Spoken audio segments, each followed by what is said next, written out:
አልጨረስንም ሜቢ እሷ ስላለሽ ከደበረ ኢትስ ኦኬ ግን ትሰሚኛለሽ አብረን የመጣ ነው አብረን ነው ልንሄድ የምንችለው በመጣሽበት መንገድ መመለስ ያለና ችግር አለው ታዲያ አዲስ አበባንም አቋለው ወይንም አቋም እንገናኛለን መሄድ ትችያለሽ እንደዚህ ነበር ያልሽው ከሆነ ታይም በኋላ ይልሽ እንደዚህ ሳይሆን እንደዚህ ዞሬ ነው የምልሽ ያድርሰን ከዛ እኔ ምን ነው በቀረብኝ ያድርሰን አሁን ብቻሽን ሂጂ ያገርሽን ዘፈን እየዘፈንሽ ወደ አዲስ አበባ እኔና እሷ አብረን እንመጣለን ሰማሽኝ ስለበጠበጥሽ ይዘሽ ትወጫለሽ ታስከር የሚለው እግዚአብሔር ነገር አንቺ ብቻ አይደለም አይ በጣም እንትን እንደምትል ምናምን በቃ ሄርሚ በቃ ከህይወታችን ውጪ በቃ ንጀት ሊድ በቃ ምናምን ይልሽ ነበር አይልሽም አይዞሽ እሱን አስበሽ ነበር አይመጣሽው ከናካቴው ደግሞ ላይሽ አልፈልግም የሚልበት ጊዜ ቅርብ ነው ብዙ አትኩራሪ አትዛቺ ባክሽ አንቺ አይደለሽም እነሱም ያስታውሱሻል አስታውሳት ሰው አሁን እኔ እንደዚህ ክርክሩን አልፈልገውም ካንተ ጋር እናወራለን ደህና ሁን ባይ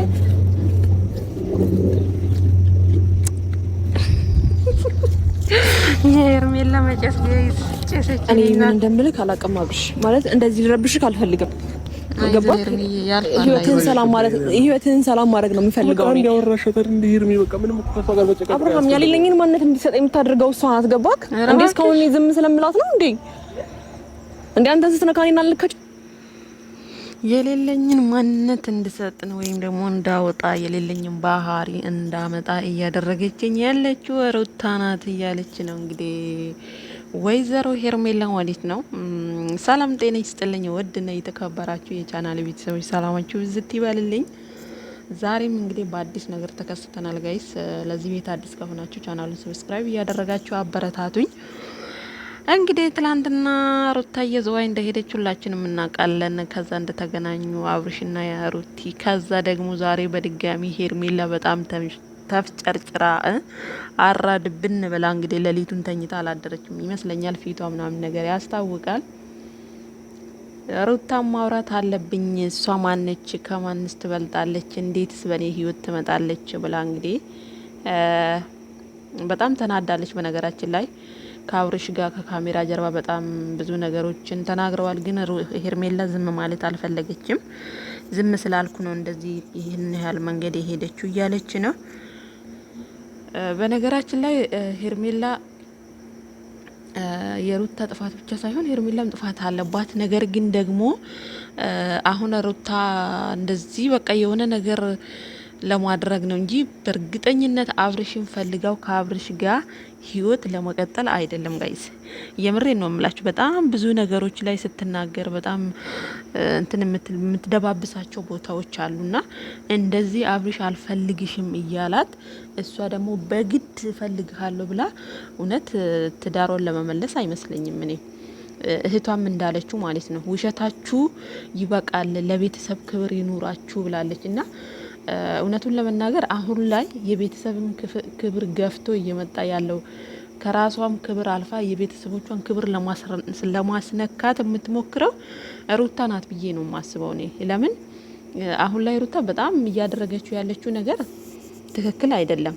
ምክንያቱም እውነት ሩታ መታረቅ ብትፈልግ፣ እውነት ሩታ ህይወቷን ትዳሯን ከዚህ ሴት ማዳን ብትፈልግ የምሬን ነው የምላችሁ በትላልቅ ሰዎች እንዲሁም ደግሞ በዴቭ በአብርሽ ወንድም በእንደዚህ አይነት መንገድ ነው የምትመጣው እንጂ ሩታ እንደዚህ ግትር ብላ ብቻዋን አትመጣም።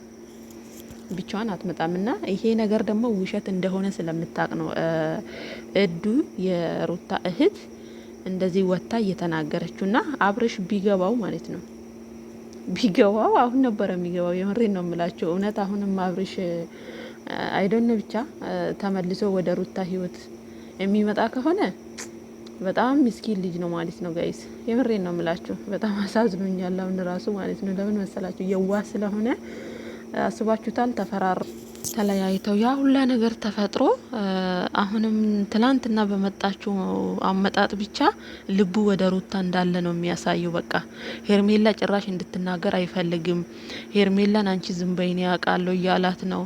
የሆነ በቃ እየባዘነ ነው ልቡ፣ በጣም እየባዘነ ነው ሲበዛ ማለት ነውና ምስኪን ነው እውነቱን ለመናገር ያሳዝናል። የምሬ ነው ምላችሁ። እንግዲህ ሩታ ሄርሚ ያው እሱን የሱን ቦታ ተክታ ለመናገር ትሞክራለች። አብርሽ ደግሞ እንግዲህ ልብ ያለበት ቦታ ነው ምን ያለበት ምን አይጠፋም እንደሚባለው ማለት ነውና አብርሽ አሁን ላይ እንዲህ የተቸገረው ያው በህፃኑ ምክንያት ነው በልጁ ምክንያት ነው እንጂ እውነት ለመናገር ሩታን ቼክ ያደርጋታል ብዬ አላስብም። እና የምር የሆነ ነገር አስባ ነው የመጣችው። እንግዲህ እዚህ ጋር ሽንጧን ገትራ እየተሟገተች ነው ጋይስ። በመሀል አብርሽ ያሳዝነኝ። የምሬን ነው የምላችሁ። አብርሽ በጣም ያሳዝናል። የኔ ሚስኪን የኔ የዋህ ብላለች ሄርሜላ ማለት ነው። አብርሽ እያይዘክ እንግዲህ ታገስ። እንግዲህ ህይወት እንዲህ ናት። አንዴ ከፋ አንዴ ዝቅ ናትና እንግዲህ ትዕግስቱን ይስጥክ። ሌላ ምንም ማለት አይቻልም። ሩታ ግን ልቦና ይስጥሽ። እኔ የምሬን ነው የምላችሁ። የሩታ እንትን ማለት ነው። እኔ በጣም ነው የሚገርመኝ። ሄርሜላ በጣም ተንሰፍስፋለች፣ ሞታለች። በቃ የሆነ አለ አይደለ? እንዴት ነው የሆነ እንደ እንቁላል እኮ ነው የምትንሰፈሰፍበት። የምር የሆነ ወድቆ ጦሽ የሚል ነው የሚመስላት፣ የማይነሳ ነገር። እንዴት ነው እንቁላል አሁን ቢወድቅ ምኑ ይገኛል? እንደዛ ነው አብርሽን የምትፈራለት እና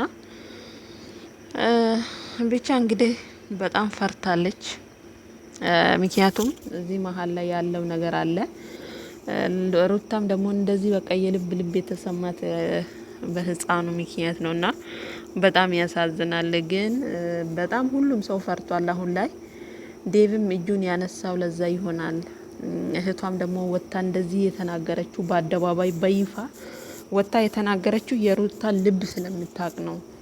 ምክንያቱም በውስጥ ስለሚያወሩ ለዛ ይመስለኛል በምትሰጣቸው መልሶች ይመስለኛል እንግዲህ እንደዚህ ወታ የተናገረቻት እንጂ እውነት ይሄ ነገር እውነት ቢሆንና ሩታ ብትፈልግ በእንደዚህ አይነት አንደኛ ሩታ ብትፈልገው አብርሽን ብትፈልገው በእንደዚህ አይነት መንገድ እንደማትመጣ ማንኛውም ሰው ያውቃል 100% ማለት ነው። ግን እንደ መጀመሪያው እያደረገች ነው። እዚህ ጋር ምን እንዳለች ታውቃላችሁ? ሩታ እኔ ልቡን ለመመለስ እሱን ወደ ራሴ ለመመለስ እንዳንቺ አመት አይፈጅብኝም፣ አመትና ከዛ በላይ አይፈጅብኝም፣ ወርም አይፈጅብኝም፣ 3 ቀንና 2 ቀን ለኔ በቂ ነው፣ 3 ወር ራሱ አይፈጅብኝም እያለች እንግዲህ ባሽሙር እየተናገረቻት ነው ማለት ነው። አሁንም እንግዲህ አብርሽ እሺ ብሎ ወደ ሩታ ከተመለሰ እንግዲህ ሄርሜላም ይቆርጥላታል። በዛ መሀል ደግሞ ሩታ ተጫውታበት ልትለቀው ነው ማለት ነው። የጋሽዬን ቀብራራ አይዞክ ወይ ሩታ። ብቻ እኔ ስለ ሩታ ምን እንደምላችሁ አላቅም። የምሬን ነው የምላችሁ። ማለት ታርቀው የሆነ እንዴት ነው ቡታጀራ እንዳሉ ጊዜ ወደ ሸገር እንደገቡ ጊዜ የሆነ የድሮ ፍቅራቸው ቢመለስና አንድ ላይ ልጃቸውን ቢያሳድጉ አለ አይደለ? ደስ የሚል ድባብ ነው። የምሬን ነው የምላችሁ። ደስ ይላል ቢታረቁ ማለት ነው። ለምን ባለትዳሮች ናቸው። ብዙ ነገር አብረው አሳልፈዋል። ብዙ አይታለፉ የሚባሉትን ፈተና አልፈዋል እነ ሩታና አብርሽ ማለት ነው። ለምን በመሀላቸው ብዙ ነገር ነበር፣ እውነቱን ለመናገር ከቤተሰብም ከዚህም እያሉ ማለት ነው። እና ያን ነገር አልፈው እዚህ ደረጃ ደርሰው ዛሬ ላይ ተመስገን የሚሉበት ደግሞ ከምንም በላይ ፍሬ አፍርተው ይሄን ፍሬ ደግሞ ያላባት እናት ብቻ ሁለቱን ሆና ማሳደግ ከባድ ነው። ይሄ ህፃን ነገ እኮ ሲያድግ አባቴ የታለ ብሎ መጠየቁ አይቀርም ከትንሽ ከጊዜ በኋላ ማለት ነው። አሁን ከአመት በኋላ ይጠይቃል። እንዳሁኑ ልክ እንደ እቃ አብርሽ ሲፈልገው ወስዶ አጠገቡ አሳድሮ በማግስቱ አይመልስላትም። ለምን እያደገ ሲመጣ እየጠየቀ ይመጣል። አባቱን ይፈልጋል ማለት ነው። በዛን ሰዓት ደግሞ ሄርሜላ እንግዲህ እንደምናያት ናት። አንዴ አብርሽን ወደ እጇ እስከምታስገባ ነው። ኦልሬዲ አስገብታለች፣ ግን አልተረጋጋችም። አሁንም ማለት ነው አልተረጋጋችም። ብትረጋጋ እንግዲህ ኦልሬዲ አዲስ ህይወት እንደጀመሩ ነው። አዲስ ህይወት ጀምሯል። እዚህ ዙሪያ ላይ አንዳንድ ስራዎችን ለማስተካከል ነው የመጣ ነው እያለች ነው። አስባችሁታል? እነሱ ህይወት ሲጀምሩ ነው የእነሱን ህይወት ለመበጥበጥ ሩታ ደግሞ የተመለሰችው ማለት ነው። ወይ አብርሽ ፈረደበት። የምር መለመን ከተባለማ በሩታ አልተጀመረ መለመን። ሄርሜላም ለምና ተለማምጣ ነው እዚህ ደረጃ ያደረሰችው አብርሽም ማለት ነው። ግን አስባችሁታል? አንዳንድ በህይወታችን የማይፈልጉንን ሰው መከተል ምን ያህል ዋጋ እንደሚያስከፍል ይብሬ ነው ብላችሁ። አሁን ሄርሜላ 1 አመት ከምናምን ሆኗታል፣ አመት አልፋለች። ግን ልቧ አልተረጋጋም ወይ እኔ የራሴ ህይወት ነው የምትለው ነገር አልያዘችም። ለምን? የሰው ነገር ስለሆነ የሰው እቃ ስለሆነ የያዘችው ማለት ነው። እቃ በሉት በቃ ይብሬ ነው የምለው። ሂድ ስትለው የሚሄድ እና ስትለው የሚመጣ እንደዛ ነው የሆነው አብርሽና የራሷ የሆነ በቃ አለ አይደለ ባለትዳር ያልሆነ ወንድ ብትይዝ ኖሮ እንደፈለገች ተንቀባራበት ትኖር ነበረ። ባለ ልጅ የሆነ ልጅን የሚያክል ነገር በመሀላቸው የተፈጠረ ሰው ይዛ መከራዋን ትበላለች ማለት ነው ጋይስ። እና አብርሽ ግን ማለት ነው እኔ የምሬን ነው የምላችሁ እቺ ልጅ አሁን እውነት ወደ ህይወቷ ና ወደ ህይወት የተመለስ ብላ ሩታ እንዲህ ካስገደደችው የምሬን ነው የምላችሁ መመለስ ከፈለገ እንግዲህ ወንድ ልጅ ነው የልጇም አባት ነው፣ ህፃን አለ። ለዛ ህፃን ብሎ መመለስ ከፈለገ እቺ ልጅ ባዋቂ ማስጠየቅ አለበት እንጂ ሩታን አምኖ ከሄደ አብርሽ ገደል እንደሚገባ ነው ማቀውና አሁንም ለሄርሜላ ተስፋ እየሰጣት ነው። ምንድነው ያላት? እሷ ና ስላለችኝ እኔ የምመለስ አይደለም፣ ግን እዚህ ቦታ ላይ ሌላ ነገር እንዲፈጠር ስለማይፈልግ ከዚህ ቦታ እንሂድ፣ ከዝዋይ ወደ አዲስ አበባ እንመለስ። ያው አዲስ አበባ የጭቅጭቅ ሀገር ስለሆነ ስላደረጓት ማለት ነው እነሱ ሀገር ልል ነበር የጭቅጭቅ ሰፈር ስላደረጓት ሸገር ላይ ማለት ነው። እዛው ሄደን እንደተለመደብን እዛው እንጨቃጨቃለን እያሉ ነው። አብርሽ አሁን እዛ ቦታ ምንም ነገር እንዲፈጠር ስለማይፈልግ ነው ወደ ሸገር እንመለስ የሚለው። ሄርሜላ ደግሞ አንመለስም፣ በንዴት መመለስ አልፈልግም እያለች ነው።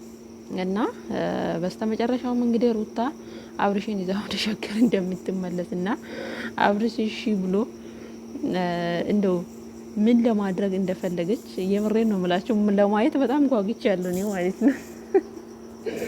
ዞሮ ዞሮ ሁለተኛ ዙር ልትበቀለው ነው፣ አጭር አማርኛ ማለት ነው። እና ወደጅዬ ለዛሬ የነበረን ጊዜ ይሄን ይመስል ነበር። በያላችሁበት ሰላማችሁ ይብዛልኝ። ቤቱን ሰብስክራይብ ያደረጋችሁ አበረታቱኝ፣ ክበሩልኝ።